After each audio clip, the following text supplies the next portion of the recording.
जी, अब मैं आपका बर्दाश्त नहीं कर पाऊंगी। बहुत दर्द हो रहा है। बस करिए, जितना मर्जी हो, आराम आराम से करिए। आज तो पहला दिन है। जी हाँ दोस्तों, ऐसा ही मेरी बहू मुझे कह रही थी। आज मैं आपको पूरी कहानी बताने जा रहा हूँ। मैंने कोई जबरदस्ती नहीं की थी और ना ही मैंने खुद से ही ऐसा कुछ किया, हालत ऐसा बना दिया था। मेरी बहू ने मुझे यह सब करना पड़ा। मेरा नाम श्यामलाल है। मेरी पत्नी का देहांत कई साल पहले हो गया था। मेरा एक बेटा है जिसकी शादी मैंने जल्द ही कर दी ताकि घर में एक औरत आ जाए। घर में एक औरत का रहना कितना जरूरी है, इस वजह से मैंने अपनी बेटी की शादी नीलम से कर दी। को मैंने पसंद इसलिए किया था क्योंकि वह बहुत ही खूबसूरत और अच्छे खानदान से थी। मुझे ऐसी ही बहू चाहिए थी जो नीलम के रूप में मेरे घर में आ गई। मेरा बेटा पुलिस शादी के 1 महीना पहले छुट्टी लेकर आया हुआ था। शादी में ज्यादा मेहमान नहीं आए थे, जो कि यह शादी कोर्ट मैरिज थी, तो सबको मैंने एक होटल में बुलाया था। कोर्ट के बाद सीधे दूल्हा दुल्हन होटल आ गए थे।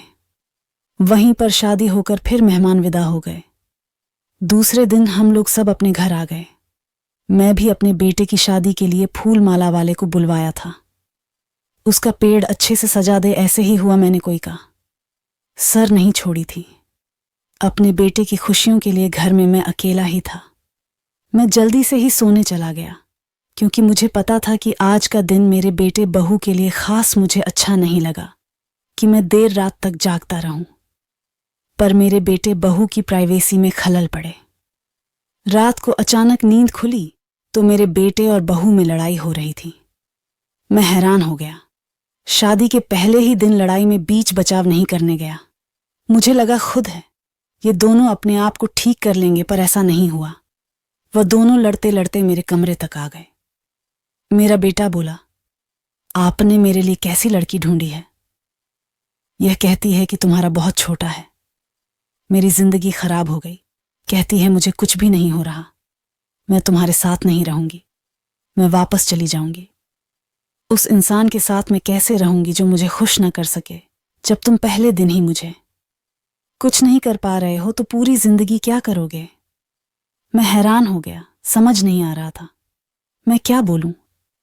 मेरा बेटा बहुत गुस्से में था। दोनों एक दूसरे के ऊपर चढ़ा रहे थे।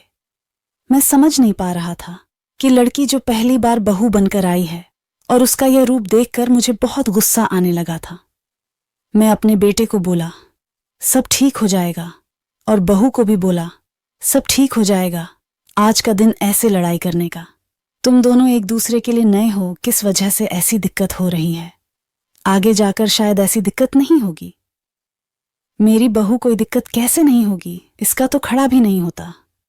मैं अपने बेटे को पूछा, क्या बात है बेटा? उसने बोला, पापा मानता हूं, मुझे अभी दिक्कत है। पुलिस की ट्रेनिंग में चोट लग गई थी, इस वजह से अभी दिक्कत हो रही। बोला है कुछ दिनों में ठीक हो जाएगा। इतना सुनते ही मेरी बहू और भी ज्यादा आग बबूला हो गई और बोली, जब तेरे में दम नहीं था तो मेरे साथ तुमने शादी क्यों किया? इतना सुनते मेरा बेटा तुरंत ही घर छोड़कर चला गया। मुझे लगा कि मेरा एक ही बेटा था, वह भी मुझे छोड़कर चला गया है। मैं बहुत गुस्से में हो गया। जाकर मैंने बंद किया। वापस आकर देखा तो बहू बेड पर बैठी हुई थी। मैं गुस्से में लाल था तो मैं उसको जाकर डालते हुए बोला, क्यों तेरे में इतनी गर्मी है? वह बोली, तो क्या करोगे, तुम सही करोगे।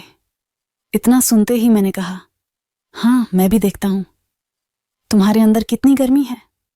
तुरंत ही उसे बेड पर लिटा दिया और फिर वही क्रिकेट वाला मैच शुरू हो गया।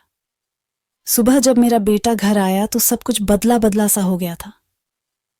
मेरी बहू ने मेरे बेटे को सॉरी बोली, फिर हम तीनों ही खुशी खुशी रहने लगे।